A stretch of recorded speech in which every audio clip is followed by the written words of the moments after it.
This executive order, as you noted in a piece you did for Forbes, is not going to eliminate all threats to cybersecurity in the United States.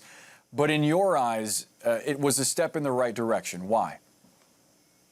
Well, I think it's a massive step in the right direction. As you said, no one piece of policy change is going to get rid of these pervasive types of cyber attacks. But there's clearly a call for action, right? And we see it on the news each and every day, whether it's Colonial Pipeline, whether it's SolarWinds, we see DC Metro Police. This is the threat environment we're operating in, and action is required. So this is a very broad and very specific executive order. It has significant components in it to drive increased transparency, increased accountability, and there's very tight timelines for action. So it's a significant step forward for sure. Now, ransomware attacks have been happening in escalating proportion for about a decade now. Why do you think the United States has lagged on addressing this issue? This is a very complex issue to address from both a technology standpoint, where organizations need to do a better job understanding the systems they've got, understanding where and how those systems are exposed, and prioritizing the things that they need to do to protect those systems.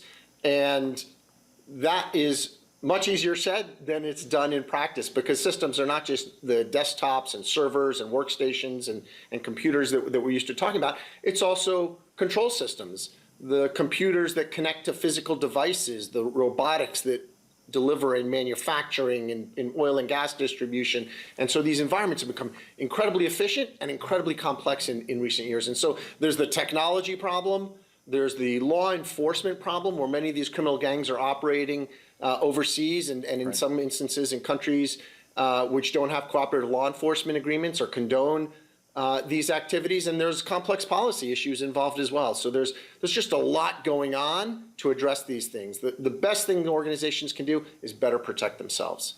I want to ask you about that aspect of the sort of foreign influence on these hackers. But before that, I did want to play some sound for you from IBM's chairman and CEO, who spoke with CNN, saying that we need to change the way that we think about and approach cybersecurity as Americans. Here is that soundbite. When we talk about infrastructure, you talked about the Colonial Pipeline, that's physical infrastructure. But if the cyber side of that physical gets attacked, the physical is useless. So I actually believe that when we talk about infrastructure, we should make sure that the cyber infrastructure is on equal stage and equal footing with the physical. That's the only way to take advantage of it. And you're right.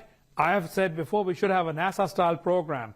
Go spend $100 billion on a public-private partnership to improve cyber resilience. Otherwise, we're going to be a victim to these kinds of attacks again and again.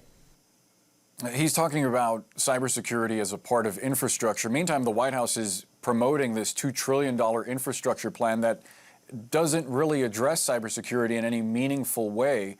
Is that something you would like to see the Biden administration tackle beyond just this executive order? Well, I think no doubt, as you look at cybersecurity, it's really become pervasive and integral to every aspect of modern life, our communications infrastructure, all of our digital records, the power production, transmission, distribution, the oil and gas, our healthcare systems. We're seeing a ransomware attack happening right now affecting Ireland's national health system, shutting down hospitals, preventing patients from getting health care, from entering the hospital. So there's this situation where we've embraced digital technology. It is absolutely pervasive, and we need to see a cybersecurity component and cyber risk management as an integral component to corporate decision-making, to national policy-making, to every aspect of regulating and governing our daily lives, because it is influencing and impacting our daily lives. Now, Amit, quickly, so far officials have said that there's no evidence that the Russian government had a role in this dark side hack.